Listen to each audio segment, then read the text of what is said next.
Let's Mike Fit India. नमस्कार, let's mic पर आप सुन रहे हैं फिट इंडिया। मैं हूं प्रदक्षिणा। ये एक ऐसा शो है जहां सिर्फ फिटनेस की नहीं, मन और शरीर की संपूर्ण सेहत की बात होती है। आज हम एक ऐसे विषय पर बात करने जा रहे हैं जो भारत की आत्मा में रचा बसा है, योग। आजकल पश्चिमी दुनिया जिसे एक नई खोज मान रही है, वो हमारे पूर्वजों ने सदियों पहले अनुभव और अभ्यास के जरिए समझ लिया था। लेकिन क्या योग सिर्फ शरीर को मोड़ने वाला एक व्यायाम है, या फिर इसमें छुपा है मानसिक शांति, वैज्ञानिक सिद्धांत और आत्मिक उत्थान का रास्ता? चलिए गहराई से समझते हैं योग की वैज्ञानिक और आत्मिक शक्ति को। योग क्या है, एक परिचय से जान लेते हैं। योग का मतलब होता है जुड़ना। ये जुड़ाव सिर्फ शरीर और मन का नहीं, बल्कि आत्मा और ब्रह्मांड से होता है। आज पश्चिमी विज्ञान भी ये मानने लगा है कि योग मस्तिष्क की संरचना, तनाव प्रतिक्रिया और जीन की सक्रियता तक को प्रभावित करता है।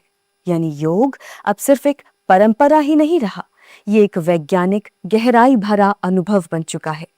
योग के 4 प्रमुख स्तंभ हैं। योग को समझने के लिए हमें इसके 4 प्रमुख स्तंभों को समझना होगा, उन पर ध्यान देना होगा। शारीरिक अभ्यास, आसना, स्ट्रेचिंग एंड रिलैक्सेशन इसके हिस्से हैं। ये वो योग है जो हमें बाहर से दिखता है। आसन होते हैं, रिलैक्सेशन होता है, शरीर की मुद्राएं होती हैं, स्ट्रेचिंग होती है। लेकिन जब आप ध्यान से देखेंगे तो पाएंगे कि ये क्रियाएं केवल शरीर के लिए नहीं, बल्कि आपके न्यूरोलॉजिकल सिस्टम को पुनर्संयोजित करने का कार्य कर रही होती है। दूसरा स्तंभ है आत्मनियंत्रण, यानी कि सेल्फ रेगुलेशन। योग हमें सिखाता है कि कैसे अपने भीतर की भावनात्मक हलचलों को स्थिर किया जाए, चाहे क्रोध हो, दुख हो या तनाव। योग हमें भावनाओं से प्रतिक्रिया नहीं, बल्कि प्रबुद्ध उत्तर देना सिखाता है। तीसरा, मन और शरीर की जागरूकता, यानी माइंड एंड बॉडी अवेयरनेस। अपने शरीर की धड़कनें सुनना, अपनी सांसों को महसूस करना, ये सब सिर्फ ध्यान नहीं, ये माइंडफुलनेस की बुनियाद है। यही जागरूकता आपके रोजमर्रा के व्यवहार को बदलती है, खाने की आदतों से लेकर रिश्तों तक को। और चौथा, आध्यात्मिक अनुभूति, स्पिरिचुअल स्टेट्स। योग का अंतिम पड़ाव है आत्मा से जुड़ाव। गहरे ध्यान में उतरने पर जो अनुभव होता है, वो व्यक्ति के जीवन के उद्देश्य, अर्थ और दिशा को ही बदल देता है। मानसिक स्वास्थ्य पर योग का क्या प्रभाव होता है? अब बात करते हैं मानसिक स्वास्थ्य की, जो आज की सबसे बड़ी चुनौती है। हाल ही में हुए शोध में पाया गया कि सिर्फ 6 हफ्तों तक रोजाना 12 से 15 मिनट योग करने से डिप्रेशन में 33% तक की कमी देखी गई। एंजाइटी और मनोवैज्ञानिक तनाव में भारी गिरावट देखी गई। मानसिक लचीलापन यानी रेजिलियंस में वृद्धि हुई। सकारात्मक भावनाओं की आवृत्ति में वृद्धि और नकारात्मक अनुभवों में कमी। इन सभी संकेतों का मतलब है कि योग मानसिक स्वास्थ्य को स्थायी रूप से बेहतर बना सकता है। श्वास, वो शक्ति जो हम सबके भीतर है। सांस जो सबसे सहज है, वही सबसे प्रभावशाली औजार भी है हमारे लिए। जब हम धीरे और गहराई से श्वास लेते हैं तो हमारा सिंपैथेटिक नर्वस सिस्टम यानी तनाव प्रणाली शांत होती है। शोध बताते हैं कि प्राणायाम करने वाले लोग अपना रक्तचाप कम कर सकते हैं, चिंता को नियंत्रित कर सकते हैं, ध्यान और आत्मनियंत्रण बेहतर कर सकते हैं। हर योगासन में हम सांसों से जुड़ते हैं। ये जुड़ाव ही योग को भीतर से क्रांतिकारी बनाता है। शरीर में ऊर्जा और सूचना का प्रवाह, आइए इस पर भी बात करते हैं। योग कहता है कि हमारे शरीर में नाड़ियों के माध्यम से ऊर्जा और सूचना प्रवाहित होती है। विज्ञान इसे कहता है रक्तवाहिकाएं, तंत्रिकाएं, हार्मोनल सिस्टम। योग के अभ्यास से शरीर में ब्लड सर्कुलेशन, न्यूरोट्रांसमिशन और इम्यून रिस्पॉन्स सुधरता है। योग ऊर्जा का प्रवाह संतुलित होता है, जिससे संपूर्ण स्वास्थ्य बेहतर होता है। यानी योग केवल तनाव कम करने का साधन नहीं, ये पूरे शारीरिक नेटवर्क को फिर से संतुलित करता है। न्यूरोसाइंस और एपिजेनेटिक्स में योग की भूमिका, आइए इस बारे में जान लेते हैं। आधुनिक विज्ञान अब ये मानता है कि ध्यान और योग से मस्तिष्क की संरचना यानी कि ब्रेन स्ट्रक्चर तक भी बदल सकता है। न्यूरोप्लास्टिसिटी के जरिए नए न्यूरल पाथ बनते हैं, जीन की अभिव्यक्ति यानी कि जीन एक्सप्रेशन सुधरता है, प्रतिरक्षा तंत्र मजबूत होता है और सूजन घटती है, यानी शरीर में किसी तरह के आपके प्रतिरक्षा तंत्र में अगर स्वेलिंग है तो वो भी घटती है। सिर्फ योग से आप अपने मस्तिष्क को पुनः प्रशिक्षित कर सकते हैं।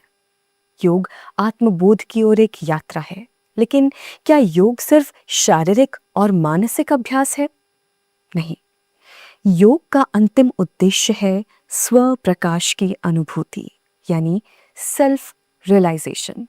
जब हम लगातार योग अभ्यास करते हैं तो हम केवल दुख से नहीं उबरते, परेशानियों से उबरने की ताकत नहीं पाते, हम अपने जीवन के मूल उद्देश्य को पहचानने लगते हैं। योग हमें बताता है हम कौन हैं, हमारा जीवन किस दिशा में जाना चाहिए और हम कैसे सेवा, करुणा और प्रेम के रास्ते पर चल सकते हैं। आइए अब श्वास पर जरा विस्तार से बात करते हैं। श्वास यानी सांस, जीवन की डोर भी कह सकते हैं। क्या आप जानते हैं कि जैसे ही हम जन्म लेते हैं, हम सबसे पहले क्या करते हैं? सांस लेते हैं। और जब हम मृत्यु के निकट होते हैं तो सबसे आखिरी काम क्या करते हैं? सांस छोड़ते हैं। श्वास हर जीवित प्राणी से उसके जन्म से लेकर मृत्यु तक जुड़ी होती है। तो देखिए, इस तरह श्वास ही जीवन है और योग में श्वास का एक विशेष महत्व है। यह हमारे अस्तित्व की सबसे बुनियादी और जरूरी चीज है, लेकिन दुर्भाग्य ये है कि हम इस पर ज्यादा ध्यान नहीं देते जो देना चाहिए। अगर हम अपनी सांसों पर थोड़ा और ध्यान देना शुरू करें तो आप इसकी शक्ति से हैरान रह जाएंगे। अब श्वास के लाभ को थोड़ा और आराम से समझ लेते हैं। जब हम सजगता यानी कॉन्शियसनेस और गहराई से श्वास लेते हैं तो इसके कई फायदे होते हैं, जैसे कि हमारी कार्य क्षमता और उत्पादकता बढ़ती है, शरीर और मन की ऊर्जा और सहन शक्ति में सुधार आता है। एक संस्कृत ग्रंथ में कहा गया है, यावद चलति श्वासोस्मिन् तावद चलति मानसम, यदा निश्चलतां याति तदा निश्चलते मनः। मतलब जैसे श्वास चलता है वैसे ही मन चलता है। जब श्वास स्थिर होता है तब मन भी स्थिर हो जाता है, और मन का विचलन यही तो हमारे आसपास सबसे बड़ी समस्या है। तो सोचिए कि सांस कितनी ताकतवर है। सांस शरीर और मन को जोड़ने वाली कड़ी है। श्वास की सबसे बड़ी शक्ति ये है कि ये हमारे शरीर और मन को जोड़ने का एक मजबूत माध्यम है। ये हमारे भावनाओं को संतुलित करता है और अचानक होने वाली प्रतिक्रियाओं को कम कर सकता है। यही माध्यम योगी उपयोग करते हैं अपने चंचल मन को काबू करने के लिए। भारतीय दर्शन में इसे प्राण भी कहा गया है। एक बेसिक ब्रीदिंग प्रैक्टिस जो आप कर सकते हैं वो मैं आपसे शेयर करना चाहूंगी। अगर आप शुरू करना चाहते हैं अपनी जर्नी योग और ध्यान की दिशा में, तो दिन भर सजग श्वास का अभ्यास करें, यानी कॉन्शियस ब्रीदिंग। दिन भर जब आप काम नहीं कर रहे हो, जब आपके पास समय हो, तो अपनी सांसों पर ध्यान दें। सांसों का आना और जाना, उस पर कॉन्शियसली ध्यान दें। जब आप सांस लें तब अपने फेफड़ों और डायफ्राम के फैलाव को महसूस करें, और जब सांस छोड़ें तो पेट के हल्के झुकाव को महसूस करें। यह अभ्यास न केवल आपकी सांस लेने की क्षमता को बेहतर बनाएगा, बल्कि आपको गहरे और चमत्कारी लाभ भी देगा अगर आप कंटिन्यू इसकी प्रैक्टिस करते हैं। सांस लेने की आसान और कुछ प्रभावी एक्सरसाइज है, वो भी हम आपसे शेयर करना चाहते हैं। पहली जिस पे बात करना चाहेंगे वो है डायफ्रामेटिक ब्रीदिंग। एब्डोमिनल ब्रीदिंग भी इसे कहते हैं। कैसे करें? एक हाथ अपनी छाती पर रखें और दूसरा अपने पेट पर। कोशिश करें कि छाती वाला हाथ ना हिले, केवल पेट से सांस लें, यानी पेट में जो उतार और चढ़ाव है वो होने लगे, छाती स्थिर रहे। सांस भरते समय पेट बाहर आए और सांस छोड़ते समय पेट अंदर चला जाए। इसे जब कभी भी वक्त मिले 10 बार दोहराएं। धीरे धीरे सांस लें, यानी ब्रीद इन करें, और धीरे धीरे सांस छोड़ें, यानी ब्रीद आउट। और हर अभ्यास के बाद 10 सेकंड आंखें बंद करके शांत ही बैठे रहें, कोई एक्टिविटी ना करें और जो बदलाव, जो एहसास आपने अभी-अभी इस कॉन्शियस ब्रीदिंग के दौरान महसूस किया, उसे भीतर तक अब्जॉर्ब करने की कोशिश करें। दूसरी प्रैक्टिस जो आप कर सकते हैं वो है पर्स्ड लिप ब्रीदिंग। कैसे करें? नाक से धीरे-धीरे सांस लें। होठों को सीटी की तरह गोल बनाकर धीरे-धीरे सांस बाहर छोड़ें, जैसे स्ट्रॉ में आप हवा फूंकते हैं। सांस लेने और छोड़ने का रेशो, इस पर ध्यान देना है। सांस लें 2 की गिनती तक, यानी सांस लेने का जो ड्यूरेशन है वो 1 और 2 इतनी गिनती तक हो, और फिर सांस जब छोड़ें तो वो 4 की गिनती तक हो, यानी सांस को धीरे धीरे और पूरी तरह ली गई सांस की गति से दुगने वक्त तक छोड़ें। इसे भी 10 बार दोहराएं और इसके बाद भी 10 सेकंड आंख बंद करके सिर्फ रिलैक्स करें। अब एक और प्रैक्टिस, ट्रायंगल ब्रीदिंग। ये कुछ बहुत ही आसान और बहुत ही बेसिक ब्रीदिंग प्रैक्टिसेस हैं जिनसे आप शुरुआत कर सकते हैं। ट्रायंगल ब्रीदिंग ये क्या होती है? इसमें आपको कुछ सेकंड सांस लेनी है, उसे उतने ही समय होल्ड करना है और फिर रिलीज करना है। मतलब आपने अगर 4 सेकंड सांस ली है, गहरी सांस लेनी है और उसे 4 सेकंड तक अपने भीतर होल्ड करना है और फिर 4 सेकंड में उसे पूरी तरह से आराम से रिलीज कर देना है। इसे ट्रायंगल ब्रीदिंग क्यों कहते हैं?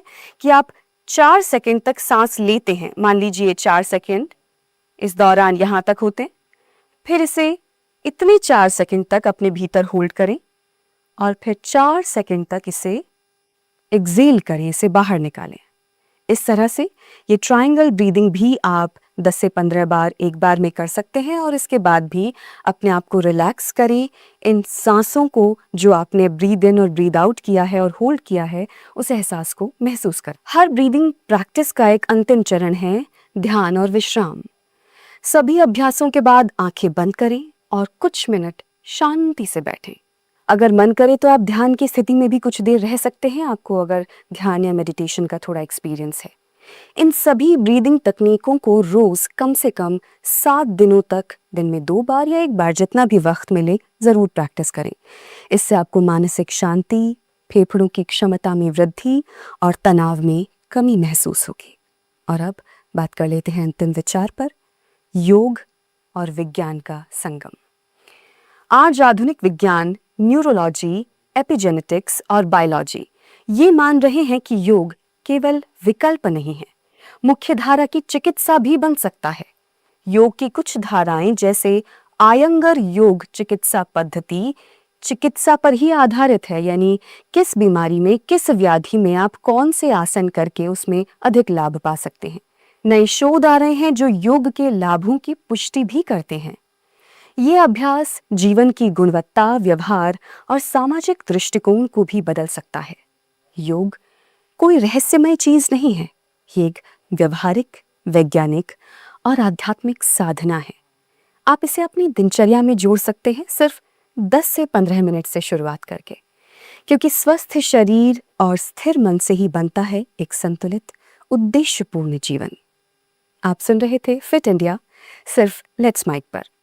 मिलते हैं अगले एपिसोड में, जहां हम बात करेंगे एक और स्वास्थ्य विषय पर, सहज और सरल भाषा में। तब तक श्वास लीजिए, मुस्कुराइए और जुड़िए अपने अंदर की ऊर्जा से। नमस्कार। आप सुन रहे थे let's mic more than radio. Follow कीजिए हमें हमारे सोशल मीडिया प्लेटफॉर्म्स पर। It's time for news. It's time for more than radio. Presenting the first radio news app, Let's Mike.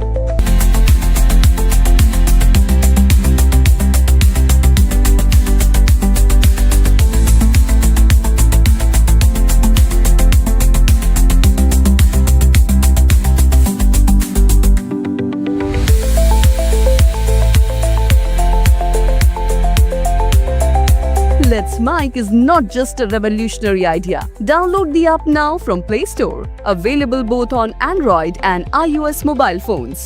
Follow us on YouTube, Instagram, Twitter, LinkedIn, Facebook, Telegram, WhatsApp, Snapchat. Let's talk, let's connect, and let's Mike.